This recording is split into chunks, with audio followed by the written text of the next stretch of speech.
నమస్తే నేను మీ Srivalli lotus agro farming సమర్పించు బరాబర్ ముచ్చట్లకు స్వాగతం. లోటస్ అగ్రో ఫార్మింగ్ మీ చిన్న పెట్టుబడికి కోట్లు గుర్పిస్తుంది. ఇక ముందుగా తలకాయ వార్తలు చూద్దాం, అటెనక వార్తలకు పోదాం.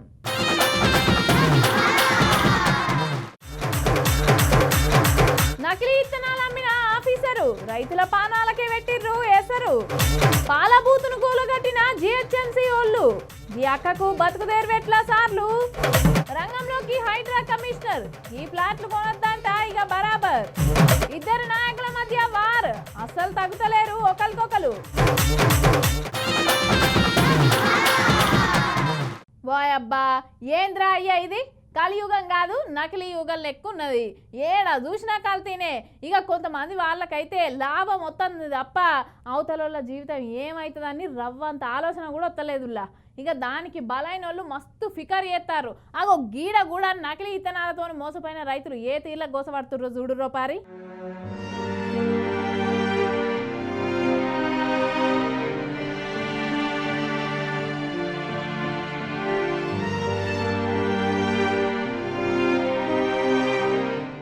ఎక్కడ మోపైర్రా నాయనకి రైతులను ఎట్లా మోసం చేయబుద్ధి అయింది. వాళ్ళ అక్కెర్లను ఆసరా చేసుకొని ఆశ పుట్టించి ఇగో గీడ చూడిరి ఎంత మోసం చేసిరో పాపం రైతులను. అగో పంట చేతిలో పట్టుకోనికి కాక ఒక తీరుగా ఎడతలేడు 200 రూపాయలు. ఎవరు వేస్తారు సార్, నాకు నిద్ర పట్టట్లేదు సార్, నా పరిచయం బాగాలేదు, మందు మోసుకొస్తా సార్, ఈ పని ఎట్టని ఇవ్వలేదు సార్, నేను చెప్తున్నాను. నేను ఎకరాలు ఇది చిన్న విషయం కాదు సార్, ఇది నా పరిచెట్టు జరుగుతుంది, ఒక్క పనిపోతుంది, వాళ్ళందరూ కలిసి పొలగాడిపోతారు చూసి నా తప్పుంటే నన్ను అడుగురు సార్, మీ తల్లం పెడతా మీరు ఏం చేస్తారో చేరి నన్ను మాయ చేసి మధురాలు చేసి మంచి వడ్డాన్ని ఇచ్చాడు సార్, నాకు ఇట్లా అనుకోలే. బస్తాలు తొక్కుతారు సార్, డబ్బులు మంది రోజు కొట్టి డబ్బులు కొట్టి కుప్ప చేసి సార్, మా పరిచయం సార్, ఇది పరిచయం సార్, మీరు ఒకటి ఆలోచించుకోరు సార్, నాకు ఒక్క పడిపోతుంది సార్, పొలకారు తీసుకుపోతాను 7 ఎకరాలు ఆడిపెట్టాను సార్, నేను ఏం చేయాలి సార్, మీరు ఎప్పుడు సార్ పరిచయం తీసుకుంటారు. 6 రోజులు 10 రోజుల నుంచి ఫోన్ చేస్తే అసలు లెక్క చేస్తాను సార్, ఏం రాబట్లే, ఎవరితో చెప్పి వేరే చెల్లితో చెప్పి రాబట్లేదు సార్, మా పరిచయం తీసుకుంటాం. అగో మొత్తం 7 ఎకరాలు వేసిండట. ఇక దానికి ఎంత పెట్టుబడి కావాలి చెప్పురి. ఇత్తనాలు చూస్తేనేమో నకిలీ ఆయే. అగో మొత్తం తాలేదు అప్పన్లా గింజలు లేకపాయే. ఇక ఇచ్చినోడు అమ్మినోడికి ఫోన్ చేస్తే అప్పుడు అడు ఫోన్ లేపుతలేడంట. పాపం ఇక నేను మందాగి చత్తా గాని ఇక నేను ఎట్లా బతకాలే చూడు అని చెప్పేసి కాక ఒక తీరుకు బాధపడతలేడు. అగో ఆ దుకాణం దగ్గరికి వచ్చి చూస్తే దుకాణానికి తాళం ఉంటారు కేటుగాళ్ళు. ఏమైతో ఏం కథకు చూడు, ఇది పరిచయం నీ దండం పెడతా, నేను చెప్తాను, అందరూ పిలిపించా, నేను మందు తాగిపోసుకుంటే మీరు ఇంటర్ రికార్డు తీరి నేను ఇంత ఇంటికాడ నుండి రోడ్డు మీద కొనుక్కొచ్చుకుంటే మీరు ఒక 10 నిమిషాలు ఆలోచించి గౌరవం ఇచ్చినందుకు పెడతా సార్, నా పక్క పడిపోతుంది సార్, నా కడు పడిపోతుంది సార్, నేను చచ్చినందుకు సార్, నా పరిచయం సార్, నేను ఒకటి 7 ఎకరాలు దాటిపెట్టి నా పరిచయం. ఇగో ఇట్లా చాలా మంది ఇదే పరిస్థితి. అటుల్లా దున్నిపిచ్చి మందులు కొట్టి కూలలో పెట్టి పని చేపిస్తే ఆఖరికి గిదాయే పరిస్థితి. భూమి కూడా కౌలుకే తీసుకొని ఎత్తున్నారట. చూడురి ఆ బడివేగాలు ఎంత పని చేసిరో. అరే ఈ బువ్వ పెట్టే రైతులను ఎట్లా మోసం చేయబుద్ధి అయిందిరా నాయన. అగో వ్యవసాయ ఆఫీసర్ కూడా ఫోన్ చేసి చెప్పిర్రు, వచ్చి చూస్తామంటారు గాని ఏమో చూసినా ఏంది కథ, వీళ్ళకి ఎట్లా చెప్పురు, వీళ్ళకి ఏంది బతుకుదేరు, వీళ్ళకి దిక్కేంది. పోసినాక నాడు పెట్టిన కాంచి 4 రోజులకే ఈ తల్లికారులు మొత్తం ఇన్ని 45 రోజుల కాంచి ఇది కథ పిలికమ లేదు, పిలికలు ఇంతవరకు పట్టలేదు, ఏం లేదు. ఏ రకమై ఇక సార్ కావేరి చింటని ఇచ్చిండు, మన 104 ఏమంటారు 104 అని ఇచ్చిండు. ఏం వడ్లు అంటే 104 అమ్మ యాసంగి పెట్టుకుని వడ్లు నా చదువు అదేంటంటే ఈయన అందరు కొంచెం పోతురు, ఇది తీసుకుపోని చెప్పింది సార్. మామూలుగా ఎన్ని రోజులకు పుట్టకొస్తుంది? ఇదా సార్ 2 నెలలకు వస్తుంది, 2 నెలలకు వస్తుంది, నెల 10 రోజులకు వచ్చింది, నెల 10 రోజులకు వచ్చింది. వచ్చినాక ఏందని ఈ పరిష్కారం అని నిన్న మనం మేము అనుకొని ఫోన్ చేద్దాం అనుకుంటే లేదు, ఇంకా ఫోన్ ఏమన్నా తెలియదు. ఎంతమంది పొట్ట పండించి ఎన్ని ఎకరాలు వేసినావు? నేను 5.5 వేసిన, 11 సంచులు ఇచ్చిన. ఎంత నష్టపోయినావు? ఏం సార్ 5 ఎకరాలు చూడాలి, చెరు సగం కూడా లేదు సార్ మాకు. అంటే ఎంత పెట్టుబడి పెట్టినావు? పెట్టుబడి సార్ గజు నాటుకు 4,000 ఫీట్ కట్టలు ఎకరా 2 అందాజు 5.5 ఎకరాలకి ఎంత ఖర్చు వచ్చింది? సగం సైడ్ కర్రలు ఏంటలే, తల్లి కర్రలు వారికి ఉన్నాయి, 12 కర్రలు ఉన్నాయి, 12 కర్రలు 6 కర్రలు ఉన్నాయి, 6 కర్రలు ఇంతవరకు పట్టలేదు. మీరు కూడా ఎట్లా నమ్మిరే కాక 90 రోజులలో వచ్చే పంట 40 రోజులలో వస్తుందంటే ఇప్పుడు ఏమైంది చూడు, పంట చేతికొచ్చే మోపుల్నే గింత తెరలైపోయా పంట. ఓ సార్లు జరగా బడివేగా లేడున్నారో ఇంకెంతమందిని ఇట్లా మోసం చేసిరో అన్ని దొరకబట్టి వాళ్ళని ఇమీడియట్లీ లోపలేయాలని కోరుతున్నారు ఈ ముచ్చట తెలిసిన పబ్లిక్.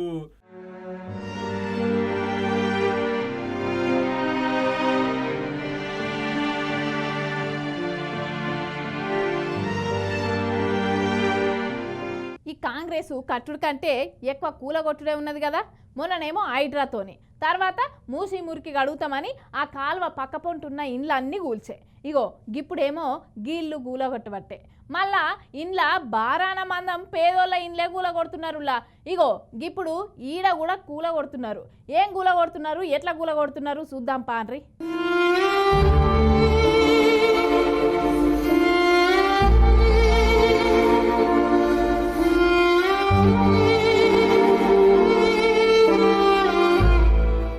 ఏం సర్కారో ఏమో కానీ మొత్తం పేదోళ్ళ మీదనే పగబట్టినట్టు కదా. అగో రోడ్డు పాయింట్ దుకాణాలు పెట్టుకుంటోళ్ళను గవదుడి చిన్న పాల దుకాణం అట, గదిని కూడా కూలగొట్టిరు జిహెచ్ఎంసీ అధికారులు. పెద్ద పెద్దోళ్ళు ఏమో సారణ మందం కూలగొడతారు, ఇక చిన్న చిన్న పేదోళ్ళు ఏమో బారణ మందం కూలగొట్టి అందరికి కూలగొడుతున్నామని చెప్తారు. అవ్వ గోస చూడురి పారి, పాపం ఎట్లెడుతుంది, ఎట్లా ముత్తుకుంటుంది చూడురి.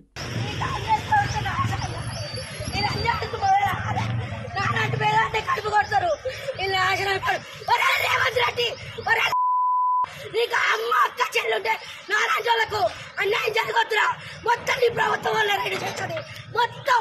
నువ్వు కృష్ణారెడ్డి గారిని కాంగ్రెస్ అట నాలాంటి దాన్ని అన్యాయం చేసేది. నీతి నిజాయితీ ఉంటే ఇల్లు కట్టిడా, ఇల్లు కట్టియాలి, లేకుంటే నీ పార్టీ ఉండదు. నాశనం అవుతుంది, నాశనం అవుతారు, నాశనం. పళ్ళు పోతా, గాజులు పడ కొడతా, గాజులు పడ కొడతా, మొదలాడిపోతారు. నేను పిట్రోల్ పోసుకొని వస్తారు. ఇప్పుడు పిట్రోల్ పోసుకొని కాలు పెట్టుకుంటాం. అస్సలు ఊకోను, న్యాయం జరగాలి, ఆ న్యాయం జరగాలి. నేను ఊకోను, అస్సలు ఊకోను. నాకు ఇంత చెప్పకుండా సమానారం. ఒక ఆడపిల్ల పాలమ్ముకొని బతికేదాన్ని గడుపు కొడతాను, నేను మొదలాడుకోను. యోగి ఉప్పల్ చిల్కనగర్ డివిజన్ల కళ్యాణపురి పార్క్ కాడ యోగి అక్క 20 ఏళ్ల నుంచి పాల బూత్ నడిపిస్తుందట. అగో జేసీ పెట్ట కూడా కొడుతుందో చూడురి. అక్క ఎంత మొత్తుకున్నా ఎంత తిట్టుతున్నా కూడా ఇక 20 ఏళ్ల నుంచి ఉన్న షాపును ఇవాళ జిహెచ్ఎంసీ వాళ్ళు వచ్చి ఆ షాపును కూలగొడుతున్నారట. ఈ అక్క పాపం ఎక్కడేమేయగలేక పెట్రోల్ డబ్బా తీసుకొని కూర్చుందుల్లిగా నేను అని చెప్పి. అక్క సర్కారు మీద గరం అయింది చూస్తే మాత్రం మామూలుగా లేదు. ఇక్కడ ఈ అక్క ఇంత తిడుతున్నా కూడా వెనక నుంచి జేసీబీ చేసే పని చేస్తూనే ఉన్నది.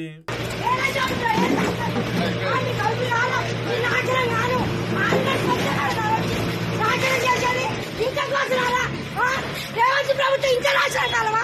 రేవంత్ రెడ్డికి ఏమైనా కాంగ్రెస్ ప్రభుత్వానికి ఏమైనా చేస్తాం? పేదలు ఆరు మొగళ్ళని బతుకుంటే ఇంకా న్యాయం చేస్తారా?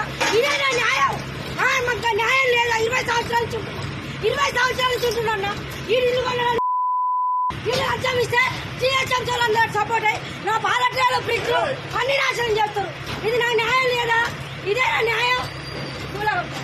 అయిపోయింది కదా, అయిపోయింది కదా, అంతే చేసింది కదా. నన్ను కూడా కొట్టేసి, నన్ను కూడా చంపేసి చంపేయరా. పేద ఎన్నిళ్ళు కూడా పడతారా? నా చిన్న డబ్బాటే వచ్చిందా లంచం అవుతున్నారా? మీరు నాశనం అయిపోను, మీరు మొదలాడిపోను. కంప్లైంట్ ఇచ్చిన నాశనం అవుతారు. ఎవరిచ్చినా మాకు తెలియాలి, ఎవరిచ్చినా తెలియాలి. నేను ఆర్మెంట్ చెప్తారా అని ఇక్కడ ఉండి కష్టం చేసి 20 సంవత్సరాల నుంచి బతుకుతున్నా. నాకు న్యాయం జరగాలి. 20 ఏళ్ల నుంచి పాలబూతి అక్క కన్నం పెట్టేదాట. ఇక ఇప్పుడు ఆ పాలబూతి వాయి ఎట్లా బతకాలని చెప్పేసి అక్క గోస కాదు. మొన్నటిదాకానేమో హైడ్రా పేరు మీద పేదోళ్ళ ఇళ్ళన్నీ కూలగొచ్చే. ఇక ఇప్పుడు జిహెచ్ఎంసీ అధికారులు తయారయ్యిరా. గిదే రేంజిలా పెద్ద పెద్ద బిల్డింగులను పెద్ద పెద్ద బలిసిన వాళ్ళకి కూడా కూలగొడతారా? పొట్టకూటి కోసం పేదోళ్ళు ఆడాడ చిన్న దుకాణాలు పెట్టుకొని నడిపిస్తుంటే ఈ సర్కారు ఎందుకు ఓర్తలేదు అని చెప్పేసి పబ్లిక్ కూడా గట్టిగానే గరమవుతున్నారు. నా సామాన్ 30-40 ఫ్రిడ్జ్ ఉంది, సామాన్ అంతా కూడా పట్టిన నాశనం అయిపోను, మొదలైపోను. ఒక ఆడదాన్ని ఏం పోదు. అవ నా సమానం చేసుకోబోదు, నా సమానం చేసుకోబోదు. ఇది నాశనం అయిపోను, ఇది మొదలైపోదు. కూలగొడితే కూలగొట్టిన అనుకుందాం కానీ మరి అక్కకు బతుకు తెరువు కూడా చూపించాలి కదా. చూపించినాక కూలగొట్టాలి కదా. అగో పేదోళ్ళు అంటే గింత కనికరం లేకుంటుందా సర్కార్కి అని చెప్పేసి ఈ ముచ్చట సోషల్ మీడియాలో బగ్గా వైరల్ అవుతుండేసరికి కింద కామెంట్లలో జనాలు మామూలుగా అరుచుకుంటలేరు పోన్రి.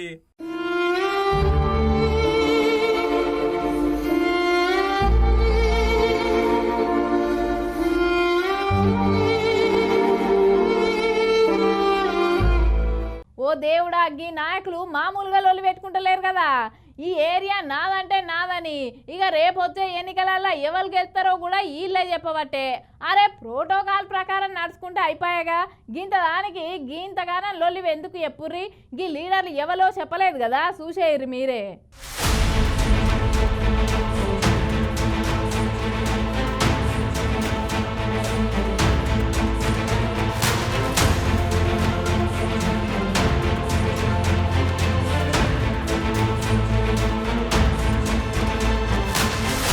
నిన్న సికింద్రాబాద్ అడ్డగుట్ట కాడ కళ్యాణ లక్ష్మి చెక్కులు పంపించేసేందుకు సికింద్రాబాద్ ఎమ్మెల్యే పజ్జన్న ఆడికి వచ్చిండు. ఇక అట్లనే కాంగ్రెస్ నుంచి ఎమ్మెల్యేగా పోటీ చేసినటువంటి ఆదం సంతోష్ అన్న కూడా వచ్చిండు. ఇంకేముంది, వాళ్ళ బ్యాచ్కి వీళ్ళ బ్యాచ్కి కొద్దిగంత రసబీస అయింది అనుకో రాదుర్రి. ఇక వీళ్ళ రసబీసను ఆపేటందుకు పోలీసులకు మామూలు కోస రాలేదు పోర్రి. పజ్జన్న బ్యాచ్ ఓ దిక్కు, సంతోష్ అన్న బ్యాచ్ ఓ దిక్కు, ఎవ్వరికి ఎవ్వరు తగ్గుతలేరు. ఇక పోలీసు వాళ్ళు అటో ఇటో వాళ్ళ నీళ్ళ నాగబట్టిర్రు. ఇక ఏమైంది పజ్జన, ఎందుకు గీతీర్ల లొలి పెట్టుకుంటున్నారు, ఏంది ముచ్చట అని చెప్పి మైకులు ముంగట పెడితే గిట్లా అనుకొచ్చిండు. అడ్డుకుంటున్నారు, ఏం చేస్తారు? అడుగు బొక్కలు ఎవరితో మొక్కోని ఇది అందులో రికార్డ్ చేయి, ఇది అందులో రికార్డ్ చేయి, టీవీలో ప్లే చేయి. తప్పు చేసిన ఏమైనా కొడుకు ఉంటే వాడు భయం పడతాడు, చేస్తాడు. చేత కానీ దద్దమ్మలంతా ఇవన్నీ ఎన్నికలలో ఎక్కడ పోతున్నారు? ఒక కార్పొరేటర్ గెలవరు, హైదరాబాద్ సిటీలో ఒక ఎమ్మెల్యే గెలవరు. ఇవన్నీ మీరు కళ్ళతో చూస్తూ ఉంటారు. ఇక అప్పుడు ఏం చేయాలి? ఈ కాకిగోళలు చేస్తుండాలి. దీనికి మేము బెదురుతాం. నాకు 40 ఏళ్ళు అయింది, ఈ ఇంచు జరగం మేము అడిగేది. రెండోది, మా కార్యకర్తలు ఎట్లా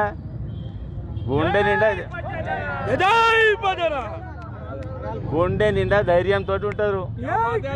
20 ఏళ్ళు ఉద్యమాలే చేసిన వాళ్ళు ఇవేంటి 5 ఏళ్ళు 4 ఏళ్ళు 3 ఏళ్ళకు ఖచ్చితంగా రోడ్ల మీద పడతారు. ఇక నేను ఎట్లా చెప్పాలి? అది మీడియా పరంగా మీరు చూడాలి. అది నేను చెప్తే బాగుంటుందా? వాళ్ళకి తెలియాలి అవన్నీ.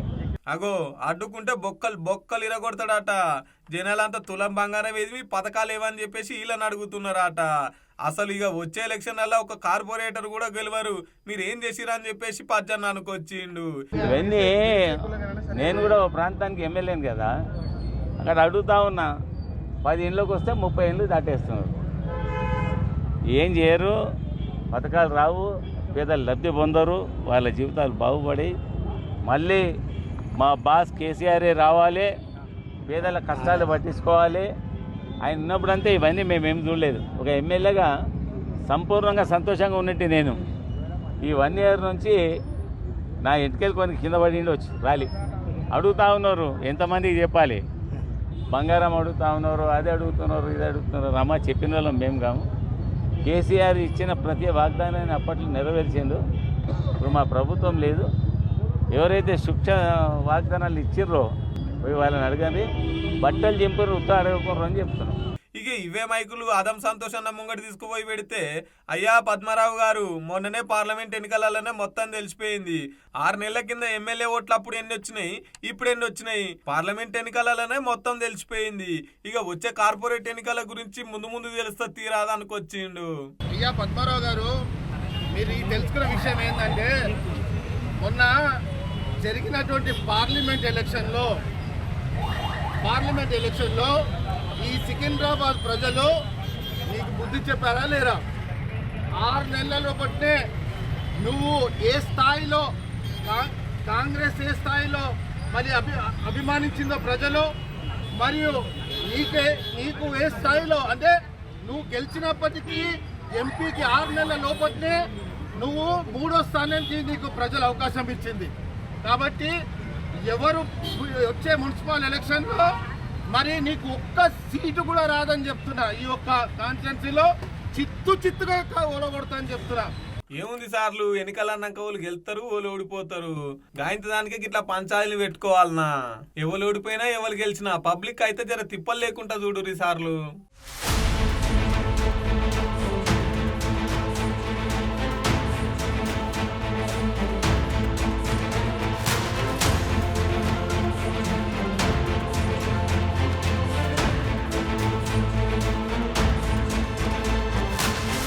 Welcome back to lotus agro farming సమర్పించు బరాబర్ ముచ్చట్లు.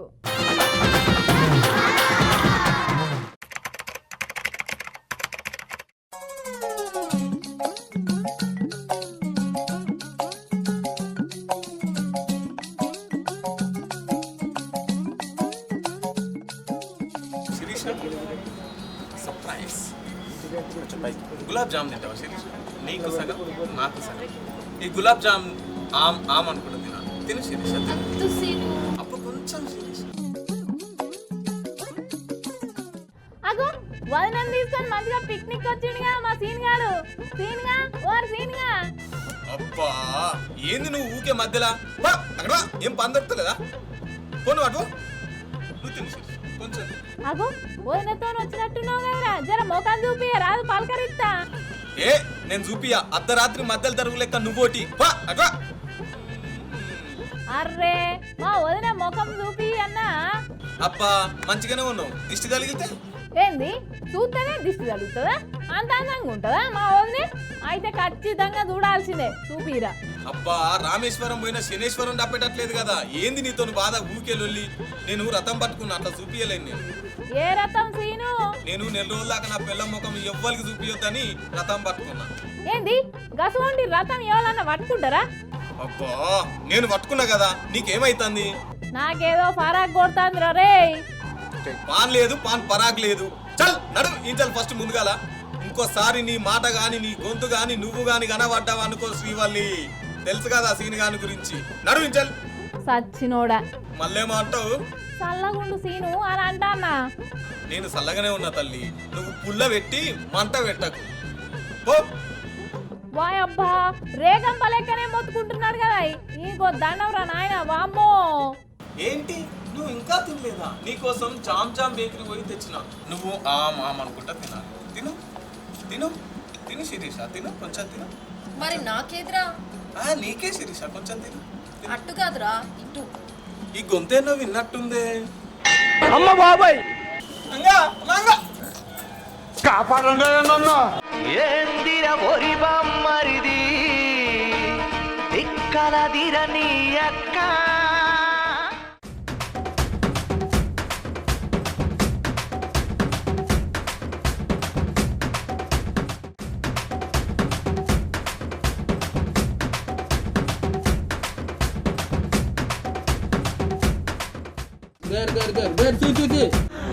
అమ్మ జర్రు ఉంటే చచ్చిపోతుంటరా.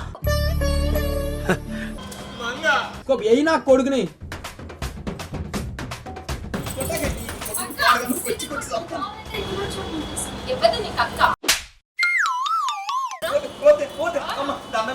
ఆగో సీను ఏమైంది? ఎవల్రా అక్క నిన్ను గట్ల గుంజుకపోతుంది ఏంది? నా పెళ్ళాం. మరి గులాబ్ జామ్ ఇచ్చిన పోరేవల్రా? సెకండ్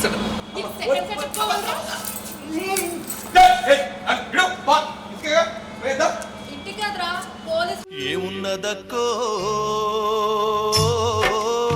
ఏమున్నదక్కా. చూస్తురుగా పబ్లిక్ నా పరిస్థితి ఏందో చూస్తురు కదా. మీరు కూడా ఇట్లా కాకుండా పబ్లిక్ ఊళ్ళే సదురుకున్న ఎల్లిపోతా ఉన్న ఈ ఊళ్ళో నాకింక ఏమున్నదక్కో. తూ ఏంద్రా సీన్ గగ్గిది? ఇంట్లో పెండ్లాన్ని పెట్టుకొని ఇంకో పోరుతోని ముచ్చట పెట్టడానికి సిగ్గనిపిత్తలేదా నీకు? గందుకేనా మొక్కం చూపియా అన్నావు? సంఘం లిజ్జత్వా పెండ్ల చేతుల దెబ్బలు తింటివి. ఎందుకురా గిసంటి బతుకు? ఇగో ఈ నడుమ మొత్తం గివ్వే పంచాయతీలు అయితే ఉన్నాయి. ఇక ఇంట్లో పెళ్ళాం ముద్దు, బయట అమ్మాయి వద్దు. పబ్లిక్ జర జాగ్రత్తగా ఉండుర్రి. మా సీన్ గాని గత ఏమైందో చూసిర్రు కదా, చూడుర్రి కదే పైలం మరి. వారెవ్వా ఆఫీసర్ అంటే గిట్లుండాలి. నష్టం జరిగినాక యాక్షన్ తీసుకున్నాడు కాదుల్లా, నష్టం జరగకుండా ఆపుడు గొప్ప. అగో గట్నే చేసిండు గీ సారు. బాజాప్తుగా పోయి ప్రియమైన ప్రజలారా మీరు ఎవ్వరు నష్టపోవద్దు అని సినిమాల హీరో లెక్కనే సీన్లకు ఎంటర్ అయింది అన్నట్టు. గా ముచ్చటేందో పురా అరుచుకోవాలి కదా, అరుచుకుందాం పాండ్రి.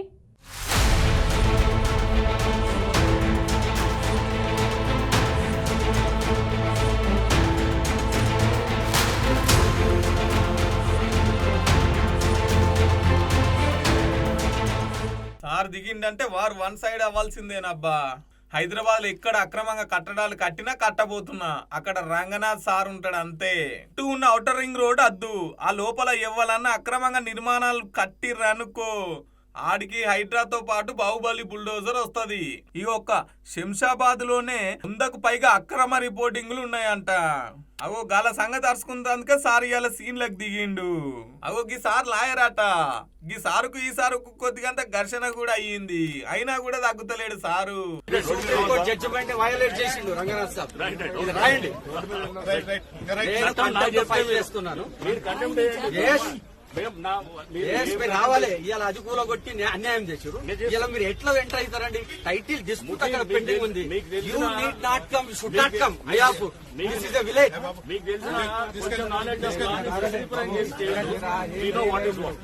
అగో ఈ లేఅవుట్లు 2 తీరుగున్నాయట. ఒకటేం పర్మిషన్ తీసుకొని ఎక్స్పైర్ అయినాయి, ఇంకోటేం అసలు పర్మిషనే లేదట. గవర్నమెంట్ కు రూపాయి సొమ్ము కట్టకుండా ఇష్టం వచ్చినట్టుగా చేస్తున్నారట. జీవో 99 ప్రకారం అగో గసొట్టి పని పడుతున్నాడట సారు. శంషాబాద్ మున్సిపాలిటీలో ఒక స్పెషల్ డ్రైవ్లో భాగంగా ఈ టోటల్గా అనాథరైజ్ ఉన్నటువంటి ఏదైతే యూనిపోల్స్ లేకపోతే అడ్వర్టైజ్మెంట్ హోర్డింగ్స్ ఏమి ఉన్నాయో వాటిని గీయటం మొదలెట్టాము. సో ఇది అంటే దీంట్లో 2 రకాలుగా ఉన్నాయి. కొన్ని ఏదైతే పర్మిషన్ ఎక్స్పైర్ అయ్యి అంటే ల్యాబ్స్ అయ్యి తర్వాత గవర్నమెంట్ పాలసీ దీనికోసం ఎదురు చూసేటువంటి ఒక కేటగిరీ ఉండగా, రెండో కేటగిరీ అసలు టోటల్గా అనాథరైజ్డ్. అంటే అసలు టోటల్గా వాళ్ళు ప్రభుత్వానికి రూపాయి కట్టకుండా వాళ్ళు మటుకు ఏదో దాన్ని లీజ్కి ఇచ్చో లేకపోతే పబ్లిక్ నుంచి ఎవరైతే వాళ్ళు కస్టమర్స్ ఉంటారో వాళ్ళ నుంచి వాళ్ళు మనీ కలెక్ట్ చేస్తూ గవర్నమెంట్కి అబ్సల్యూట్గా అసలు ఎటువంటి మనీ కట్టకుండా ఉండేటువంటి ఫస్ట్ ఐడెంటిఫై చేసి వాటిని తీస్తున్నాము. ఇది అన్ని మున్సిపాలిటీస్లోనూ టోటల్గా ఈ హైదరాబాద్ అవుటర్ రింగ్ రోడ్ దాకా ఉంటుంది. సో ఇవన్నిట్లో కూడా ఇది చేయటం చేస్తాము. యూని పోల్స్ అండ్ అట్లానే మన ఇది హోర్డింగ్స్ ఇట్లాంటివన్నీ కూడా. అండ్ ఈ ఏదైతే కనుక కొంత క్లారిటీ కావాల్సిందో అది కూడా మేము గవర్నమెంట్తో డిస్కస్ చేసి దాని మీద కూడా ఇది పాలసీ గురించి కూడా వారితో డిస్కషన్ చేసిన తర్వాత ఫర్దర్ మా కార్యాచరణ కూడా ఉంటున్నాం. ఇప్పుడు 39 అని అంటున్నారు. అది కూడా ఒకసారి మేము మా వైపు నుంచి కూడా ఒకసారి వెరిఫై చేస్తాము. 39 అని చెప్పడం జరిగింది. ఆ 39 తీస్తాము. ఇది కాకుండా ఇంకేమన్నా హోర్డింగ్స్ కానీ ఇట్లా ఏమన్నా యూనిపోల్స్ ఈ ఏదైతే అసలు అబ్సల్యూట్గా ఏ పర్మిషన్ లేకుండా అంటే జనరల్గా ఎట్లా ఉంటుందంటే ఒక పర్మిషన్ తీసుకుంటారు 4 పెడతారు అనుకుంటా వితౌట్ ఇది అనేది. ఆ కేటగిరీలో వచ్చే వాటి గురించి మేము అవి చెక్ చేస్తున్నాం ఫస్ట్. పబ్లిక్ పైసలు తీసుకొని అలా మోసం చేస్తున్నారు. పబ్లిక్ మీరు కూడా కాయిదాలు బరాబర్ ఉన్నాయా లేవా అని చెక్ చేసుకున్న తర్వాతనే మీరు ఏదైనా కొనాలనుకుంటే కొనుక్కోరు కానీ అడ్డగోలుగా కొని ఆగమయ్యి మళ్ళా మీదికెళ్ళి మమ్మల్ని బదనాం చేయకురా అంటుండు సారు. భూమి రేటుకు రెక్కలు వచ్చిన కాంచి దందా జోరైపోయింది. పోండ్రి చెరువులు లేవు, కుంటలు లేవు, బళ్ళు లేవు, గుళ్ళు లేవు, అంతా ఆక్రమించుడు, పంట పొలాలైనా సరే సాగు చేసుడు, ప్లాట్లు కొట్టుడు, గిదే దందా. మరి హైదరాబాద్ వానొస్తే ఆ నీళ్ళు ఎట్లా పోవాలి? అవతల నీళ్ళు యువతలకి ఎట్లా పోవాలి? అదేం లేదు, రోడ్లను కూడా కబ్జా చేసి ప్లాట్లు కొట్టుడు. అవో గసంటోళ్ళ పని పడతానికే ఈ హైడ్రా దిగింది అన్నట్టు. ఇంత ముందుకు కట్టినై కూల కొట్టుడు చూసినాం గానీ ఇప్పుడు కట్టకుండా కూడా చూస్తున్నారంటే ఈ హైడ్రాను తారీఫ్ చేయాల్సిందేనబ్బా.